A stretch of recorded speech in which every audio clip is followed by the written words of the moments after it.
Olá, internautas aqui da TV 61. Estamos começando mais um programa O Direito Achado na Rua, aqui pela TV 61. E hoje eu tenho a satisfação de receber aqui a advogada Erina Batista Gomes. Ela é amazônida. Depois a gente vai falar sobre a Amazônida, né? Ela é ribeirinha, enfim, ela vai contar um pouco sobre a sua vida. Erina Gomes é advogada popular, mestre em Direitos Humanos pela Universidade de Brasília, nossa querida UNB, e membro do grupo O Direito Achado na Rua. Eu vou tratar aqui com a Erina sobre um tema muito importante, que é sobre os conflitos entre concepções de desenvolvimento. Ela fez a sua dissertação de mestrado sobre a exigência de consulta prévia aos povos indígenas e comunidades tradicionais para a implantação de megaprojetos, sobretudo projetos hidrelétricos na região amazônica. Como vai você, Erina? Tudo bem? Tudo bem, bom dia, João. Prazer receber você aqui. Eu gostaria que você iniciasse falando um pouco sobre você, que antes da gente começar a nossa gravação, a gente estava falando da questão da Amazônia, que eu adoro esse nome, né? E você trazer um pouco para a gente sobre isso, né? Sobre um pouco sua vida, e depois você fala aí para a gente sobre a sua inserção no grupo de estudos O Direito Achado na Rua. Obrigada, é um prazer também estar podendo fazer esse diálogo contigo e, né, com todos que nos assistem.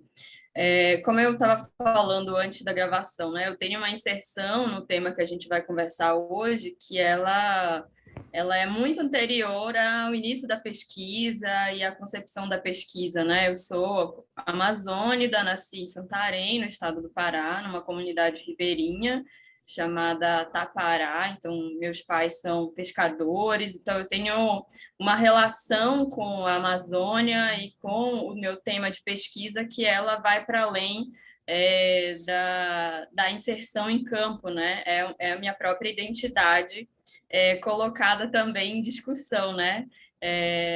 E essa identidade, então, ela vai moldar a minha forma de pensar o tema, de pensar a Amazônia, refletindo o tema a partir de alguém que nasceu numa comunidade ribeirinha e, evidentemente, também está inserida nesses impactos e nesses conflitos e nessas concepções de mundo e desenvolvimento que a gente vai falar, né? Eu sou membro do Direito Achado na Rua, como você falou, conheci o professor José Geraldo muito antes de iniciar a pesquisa, né, por conta do seu comprometimento com as lutas sociais, né? Eu acho que isso é o interessante do grupo do Direito Achado na Rua. É um grupo que vai muito além da pesquisa acadêmica no sentido estrito, né? Tem todo um envolvimento com as lutas sociais, com os povos e comunidades tradicionais. Então, conheço o professor José Geraldo muito antes de iniciar a pesquisa, de entrar no mestrado em Direito, em 2016, e essa aproximação ela foi meio natural, né, a partir das leituras, dos aportes teóricos que o Direito Achado na Rua ofereciam.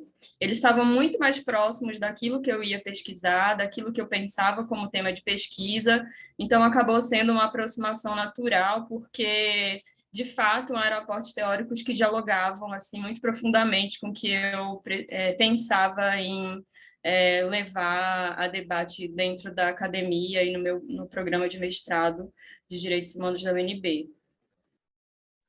Muito bom. Erina, eu achei muito interessante quando você fala, né, que você trabalhou sua pesquisa nessa sua inserção dentro do Direito Achado na Rua, que foi a sua própria experiência, né?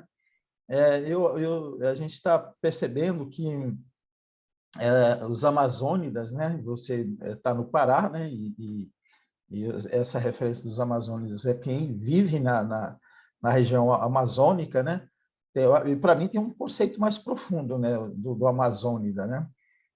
Poderia ser amazônico ou amazônica, né? Então eu queria que você falasse um pouquinho, aprofundasse um pouquinho do significado, porque assim, no que eu estou entendendo, ela tem um conceito um pouco mais profundo Queria que você falasse um pouco mais sobre É isso. uma denominação carregada de sentidos, né? Eu acho Exato. que inclusive, o meu aporte assim metodológico na pesquisa trabalhou muito com um autor que é o Orlando Falsborda, que ele trabalha com uma metodologia do sente-pensamento.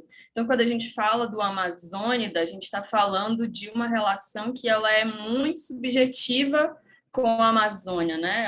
Ela envolve toda uma maneira de você estar no mundo, de você sentir, de você perceber esse mundo. Ela é parte de você, né? O Davi Kopenawa fala isso, né? Nós somos a floresta, né?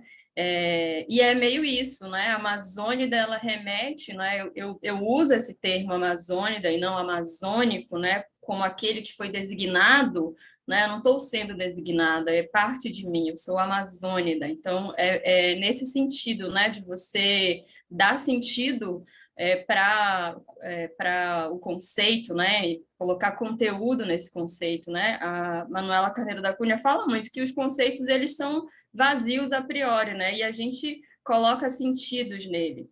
E, na minha visão, o termo amazônico, ele remete muito a uma denominação externa. Alguém te disse que você é aquilo, né? E o Amazônida não, ele vem carregado de sentidos, ele vem preenchido de conteúdos, porque ele também é parte daquilo, né? Não é uma denominação externa ou uma designação, apenas um conceito, né? É uma parte também. Mais ou menos nesse sentido que eu uso a denominação do Amazônida. Acho que para mim faz muito mais sentido. Sensacional, foi exatamente isso que eu imaginei. Eu tenho uma convivência com outras pessoas, amigos, né, entrevistados, que traz esse sentido, mas eu nunca tinha ouvido essa definição.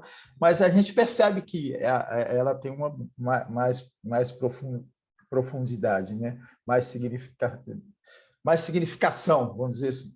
Exato. Mas, enfim, então aí, depois que você me traz isso, eu gostaria de complementar o que eu estava fazendo a observação, que é de que os próprios amazônidas, né, como você, né, e outros que a gente conhece, assim como nós negros, assim como mulheres e assim como outras que têm o sentido da minoria, né, enquanto a exclusão, faz sua própria história, conta a sua própria história, pesquisa sobre o que está ocorrendo com o seu próprio povo, com a sua própria comunidade, com a sua própria territorialidade, né? Mas então vamos aprofundar nisso, né? Na sua dissertação de mestrado, você traz exatamente isso, né? É importante a gente perceber, né, sobretudo no momento em que a gente vive, que se destrói todas os critérios, né, vamos dizer assim, aí você, por favor, me corrija sobre os termos, em que se faz uma certa vigilância para que haja interferências, né, nesses territórios, né? E é o caso, por exemplo, de se construir, por exemplo, hidrelétricas e outros grandes projetos.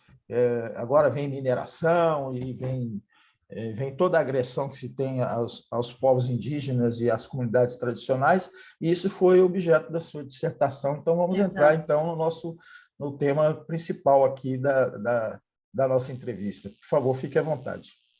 É interessante você fazer essa abordagem, João, porque a ideia do tema da pesquisa, ela nasce assim com algumas inquietações que partem desse pressuposto que eu introduzi, né? Eu sou amazônida, ribeirinha, eu sou mulher também, né?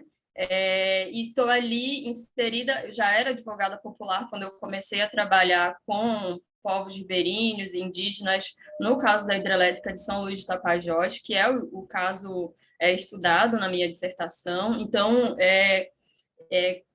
com essa inserção, né, como amazônida, como ribeirinha, como mulher, eu começo a ter algumas inquietações ali durante o trabalho mesmo de advocacia popular que eu já fazia naquela época, né? E aí a gente está falando de pensar concepções de desenvolvimento, assim. Então, a gente está falando de um mega projeto, né, de hidrelétrico que ia impactar dezenas de comunidades indígenas, ribeirinhas,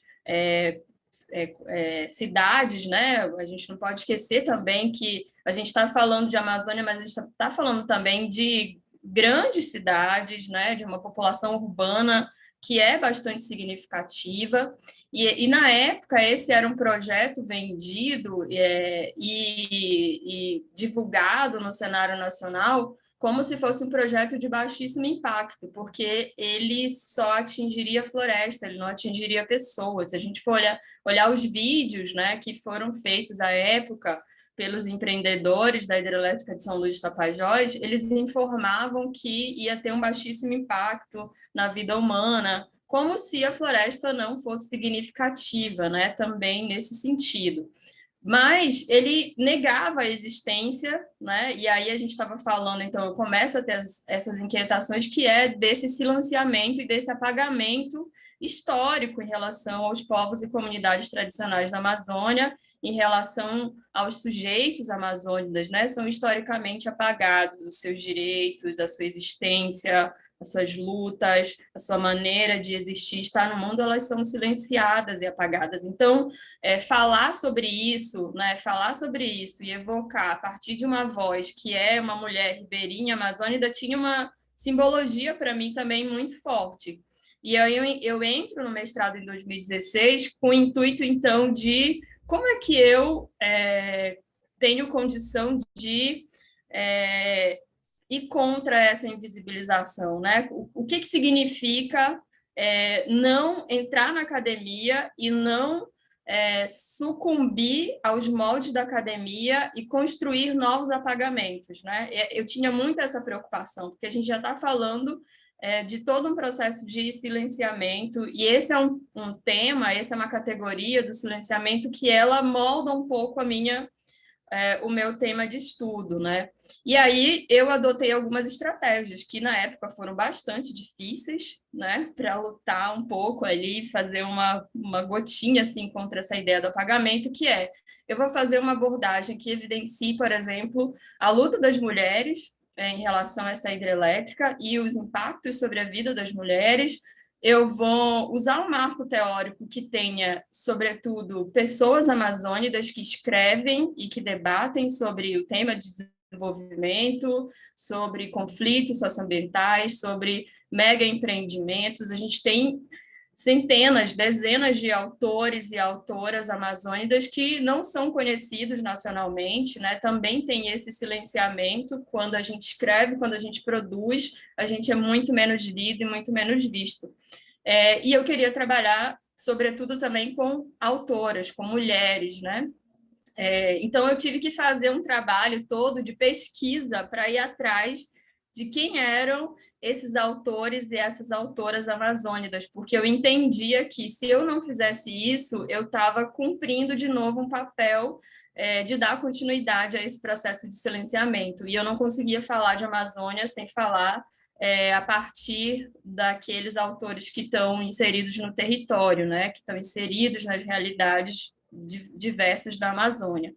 Então, eu comecei com esse desafio, que foi bem difícil, mas foi muito importante ter feito. Me sinto muito feliz de ter feito. Hoje em dia, se as pessoas puderem olhar as minhas referências bibliográficas, elas vão encontrar ali muitas autoras e autores amazônicos, e isso me deixou bem contente. Mas o tema em si, né, é bastante difícil também lidar, porque eu estava inserida nesse conflito como advogada popular, atuando ali junto com as comunidades, principalmente ribeirinhas, à época, e ele tinha por objetivo, então, discutir os impactos, e aí fazendo essa problematização, né, que impacto, violação, afetação são categorias também, né, muito que não dão conta de explicar, né, como que isso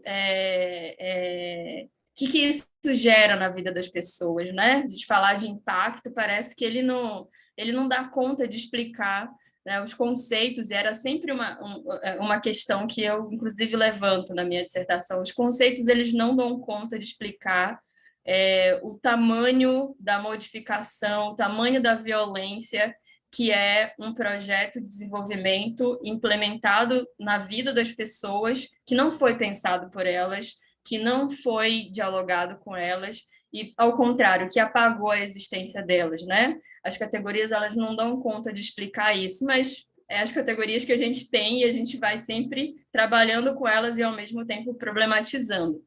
E no meio, então, desse processo de implementação desse projeto, porque uma ideia era discutir esse projeto em si, né, os efeitos dele, as violências produzidas, e isso levava diretamente à discussão de desenvolvimento econômico e de modelo de desenvolvimento, né? E a pergunta que a gente sempre fazia: desenvolvimento para quem? Para quê e pensado por quem, né? E quando a gente começava a tentar responder essas perguntas, as pessoas que seriam impactadas, que sofreriam as consequências daquele modelo de desenvolvimento, elas não participaram desse processo, elas não foram ouvidas, elas foram, ao contrário, apagadas, silenciadas, né? Então, no meio desse processo, as próprias comunidades começam a desenvolver as suas estratégias de romper com o silenciamento. E uma das estratégias que as comunidades passam a adotar, principalmente ali no primeiro momento os povos indígenas Munduruku e logo depois as outras comunidades ribeirinhas, que é o protocolo de consulta prévia livre e informada. E aí, na minha pesquisa, então, eu fui investigar esse projeto, essas concepções de desenvolvimento e entender o que significava o protocolo de consulta livre e informada para as comunidades, né? A consulta prévia livre e informada é um direito previsto num tratado internacional que chama Convenção 69 da OIT, que foi ratificada no Brasil, então ela, né, tem validade jurídica no país. O Brasil é obrigado a reconhecer e a cumprir esse direito, né? Porém, esse direito era desconsiderado pelo Estado brasileiro, né? As comunidades não têm, a gente, né, se a gente pensar em modelos de democracia burguesa, a gente é muito pouco ouvido enquanto sociedade, a gente pode opinar muito pouco, né? E se a gente estiver falando, então, de povos indígenas e comunidades tradicionais, tem um total silenciamento, né? Esses povos são ouvidos a partir de muita luta, de muita resistência, né? Para a gente saber o que de fato eles querem. Aí eu falo a gente porque eu estou falando aqui como ribeirinha também, né? Como pesquisadora, então eu estou sempre nesses lugares, que é um desafio também você entrar na academia reivindicando essa identidade, né? É sempre um desafio, porque ao mesmo tempo que você é sujeito daquele processo, né? Tipo, a minha comunidade ela não seria diretamente impactada por São Luís de Tapajós, mas é uma comunidade ribeirinha que também sofre diversos outros impactos. Então, eu estava falando de um tema como também sujeito ativo daquele tema. E isso para a academia é um grande desafio, assim, né? Porque e por isso que o direito achado na rua também oferece muitos aportes para a gente nesse sentido, né? Porque a academia trabalha com uma ideia de distanciamento, né? De objeto de pesquisa, então, mas eu não estou ali transformando aquele tema e aqueles sujeitos em objeto, eles não são sujeitos, né? E eu não sou uma pessoa externa que chegou ali e estou olhando aquilo com estranhamento, né?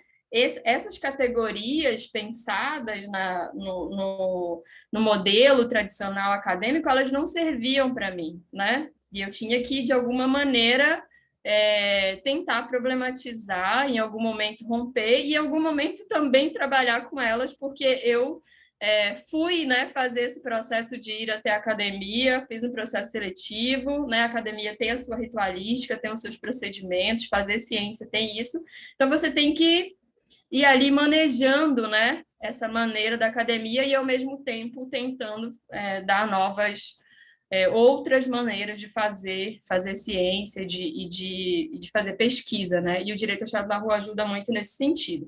Então, na minha pesquisa, eu comecei a trabalhar e a tentar responder essas perguntas, o que significava esse documento que as próprias comunidades elaboraram diante de uma questão de um conflito que era gigantesco e de um impacto gigantesco na vida delas, né? Qual que é a validade jurídica disso? Como é que o Estado brasileiro vê isso, né? Então, eu comecei a fazer essa reflexão dos protocolos de consulta nesse contexto das lutas, que eles também são dotados de uma sensibilidade jurídica, né, distinta da estatal. Ali tem uma sensibilidade jurídica dos próprios povos e comunidades tradicionais, ou seja, eles se constituem, aí eu usava esse termo, né, um locus de enunciação de um outro direito. E aí o direito achado na rua traz todos os acordos. Então, aqui tem um direito, tem uma sensibilidade jurídica, mas é um direito diverso do estatal, do que é oferecido, né, pelo positivismo jurídico. As comunidades estão fazendo uma tentativa, então, de diálogo com o Estado. Olha, a forma como a gente vê o direito é essa daqui e a gente quer ser escutado e ouvido dessa maneira, né? Então, tem um potencial de transformação que é gigantesco. Agora, assim, acho que é importante destacar que eu nunca trabalhei o tema da consulta numa perspectiva assim, de fantasia até, né, como algo extremamente bonito feito pelas comunidades. Não, a gente está falando de um direito e de uma reivindicação e de um documento que surge, que é produto de violência. Então, as comunidades são obrigadas a fazer um protocolo de consulta porque elas não são ouvidas, porque elas são eliminadas, né, do processo de diálogo, porque sua autodeterminação, a sua identidade, os seus direitos são negados. Então, a consulta, ela é fruto e ela é um produto de um processo de violência estatal, né, de negação de direitos. Acho que é importante a gente falar isso, né? A gente só fala em consulta porque há uma violência, porque há uma negação, porque há uma ideia de não existência, no fim das contas, né? Negada a existência de determinados sujeitos. E aí as comunidades, então, se apropriam de um instrumento jurídico, né, positivo, para reinventar o direito, para afirmar a sua resistência. Então, a minha existência foi apagada e eu estou aqui resistindo.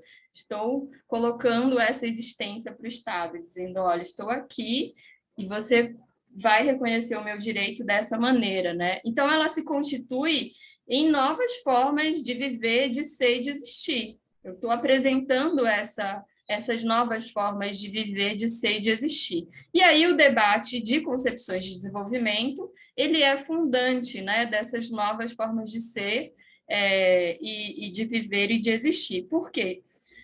Na dissertação, eu não falo de conflito entre concepções de desenvolvimento, porque, de um lado, a gente está falando do capitalismo, né? A gente está falando de uma ideia de desenvolvimento econômico que ela tem na sua base a violência, a barbárie, né? E essa ideia de desenvolvimento do capitalismo, ela é altamente destrutiva. Não dá para pensar o desenvolvimento no capitalismo sem violência, sem destruição e sem barbárie. O capitalismo é isso.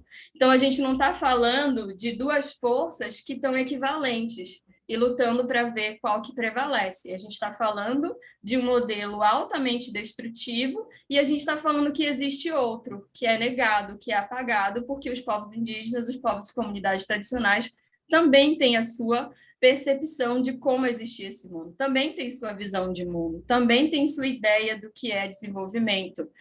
Né? Então, a gente não está falando de uma equivalência, né? A gente está falando de um processo de violência e de apagamento de outras formas de existência, né? Porque quando a gente fala conflito entre concepções de desenvolvimento, me parece que a gente dá uma ideia de que existe uma equivalência entre forças, né? Que elas estão ali lutando de igual para igual. E no capitalismo não é isso, a gente está falando de uma ideia de desenvolvimento que é barbárie, né? Que a violência ela é estruturante dessa concepção. E, consequentemente, ela prega, então, e ela é estruturada na eliminação e no apagamento de determinados sujeitos. E nesse aspecto, eu trabalhei muito com a Catherine Walsh, que é uma autora que fala sobre decolonialidade, e ela se pergunta em um dos textos, mas por que nesses territórios? Mas por que desenvolvimento econômico nesses níveis de violência que são estruturantes do capitalismo, mas por que em determinados territórios, né? E ela fala, olha, isso porque aqui a gente está falando de territórios que eles são dotados de outros saberes, de outras formas de pensar o mundo, que para o capitalismo, se elas são conhecidas, elas são extremamente perigosas, porque aqui a gente está falando de uma riqueza imensa, de uma fonte de saber imensa, de tecnologias, né? A gente está falando de toda uma maneira de existir, de pensar, de sentir o mundo, de se integrar ao mundo, que ela é completamente oposta. E para o capitalismo isso é perigoso, porque isso tem a possibilidade de reverter, né? Se a gente consegue romper o silenciamento e dar voz para esses sujeitos, a ideia de mundo e de existência que os povos e comunidades tradicionais têm e colocam, né, para a gente, elas são muito mais possíveis, né, de garantir a existência na diversidade. E isso para o capitalismo é perigoso. E por isso que eles querem eliminar essas possibilidades, né? É um pouco a ideia que a Catherine Walsh trabalha no texto, que para mim faz muito sentido, assim. E eles não querem que haja resistência, né? Porque você passa a ter a consciência de que esse modelo capitalista de desenvolvimento ele é destrutivo, né? E a gente está caminhando para isso. Erina, sensacional, fiquei encantado demais com o que você nos traz. É importante. Eu queria só fazer uma observação. Eu estou em Cuiabá, estou fazendo um trabalho aqui, então eu vou voltar depois das eleições para Brasília, mas eu estava me remetendo, porque eu morei aqui um certo tempo, fiz muita matéria, muita reportagem. Eu fiz uma matéria meados da década de 90, sobre a paralisação de uma obra de hidrelétrica aqui chamada hidrelétrica de Manso, né? E eu lembro que as pautas, que a gente era pautado pelos editores, né? E era para falar de que essa obra estava paralisada, que era uma obra importante, tal, tal. E a obra acabou saindo e depois de alguns anos, talvez uns 10 anos depois, eu fui fazer uma outra reportagem sobre os atingidos por barragens, né? E eu percorri toda a região de onde foram instalados os atingidos por barragem, eram comunidades tradicionais, ribeirinha, pescadores, tal, poceiros, né? Pequenos agricultores, agricultura familiar, e as casas foram construídas casas, né? Tem até um padrão interessante as casas, mas estavam praticamente todas abandonadas, porque aí o objeto da matéria era essa, por que abandonados, né?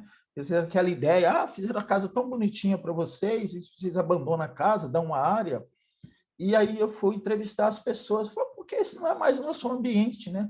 Resumindo, não era um ambiente. Então, aí você trazendo esses elementos, eu falei, cara, olha a agressão que tem isso, né?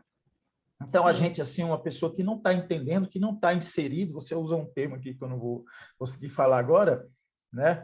Do que está introduzido no ambiente, a gente não está fora disso, e aí compreende, acha que é bacana, deu um terreno, deu uma casa, e a pessoa vai lá e abandona, né? Sim. Porque ela não era destruiu todo o ambiente, destruiu a história dela, né? Ali dentro daquele território, né? Mas eu gostaria de deixar para você para as suas considerações finais e agregar algo que eu não te perguntei. É isso, eu acho que esse tema, né, do desenvolvimento, da resistência, porque, assim, a minha dissertação é sobretudo sobre resistência dos povos e comunidades tradicionais, é debater sobre tudo isso, né? Um tema que foi muito presente nas discussões jurídicas era desenvolvimento econômico versus direitos dos povos e comunidades tradicionais, né? E o desenvolvimento econômico na concepção do próprio judiciário tinha que prevalecer, não podia parar, né? Só que aí a gente está falando, como tu trouxeste, de um processo de violência que é brutal, porque você corta o vínculo da maneira como as pessoas existem nesse mundo, como é que elas se relacionam com a natureza, como que elas se relacionam entre si, né? Então, é muito pouco e é muito violento você tirar, por exemplo, as pessoas da sua relação com o rio, e aí a gente não está falando de água só como elemento essencial para a vida, mas está falando o que é essencial à cultura e à existência daquelas pessoas, e botar ela numa periferia urbana completamente longe do rio, né? Você mata as pessoas com isso, né? Você mata essa existência com esse tipo de medida, né? Se a gente for pensar, por exemplo, os ribeirinhos de Belo Monte, eles estão reivindicando a reterritorialização. Aconteceu esse processo com eles, foram retirados da beira do rio e levados para a periferia, mas o que eles querem? Eles querem uma área em que eles possam retornar a sua relação com o rio, porque é isso que mantém a existência das pessoas, né? E a gente está falando de outras maneiras de existir, né? Outras pessoas poderiam ficar muito bem com isso, de receber uma outra casa, num outro bairro, mas a gente está falando de sujeitos que têm uma relação com a natureza, com o rio, sobretudo, aqui pensando em hidrelétrica, que é constitutiva da sua maneira de existir. E quando você rompe essa relação, você mata as pessoas, você mata a existência delas, você mata a maneira como elas existem no mundo, né? E a gente mata a diversidade, né? E é sobre isso que eu tentei problematizar e discutir um pouco na minha dissertação. Sensacional, maravilha, Irina. Agradeço muito a você, agradeço muito a você que nos acompanhou aqui também pela TV 61. Irina, registrar novamente que fiquei encantado com o que você nos trouxe aqui. Me despertou. Obrigada, João. Não, me Eu que despertou muita agradeço. coisa, me despertou muita coisa. Eu lembro que quando a gente estava aqui trabalhando o tema e eu coloquei só povos indígenas, você acrescenta comunidades tradicionais, né? E aí isso amplia, né, o leque, né? A gente está aí sempre na luta defendendo as comunidades indígenas, entendendo que, sobretudo nesse governo fascista, todos os direitos estão sendo retirados, agressão, morte, invasão, garimpeiro, pescador, tudo isso, né? Mas é importante Isso. também a gente ampliar, lembrar das O comunidades. capitalismo já hierarquiza demais os sujeitos, né? E a gente não pode endossar essa hierarquização também, né? Que daí a gente Exatamente. apaga outras existências. E essa é um pouco também a tentativa de falar de ribeirinhos, por exemplo, né? Com essa relação. Exatamente. Exatamente. Muito obrigado, Irina. Obrigado a você que nos acompanhou. Ajude a impulsionar o nosso canal, nosso programa, compartilhe aí, se inscreva aqui no canal. E a gente volta na semana que vem com mais uma entrevista. Um abraço aí para todo mundo que nos acompanhou.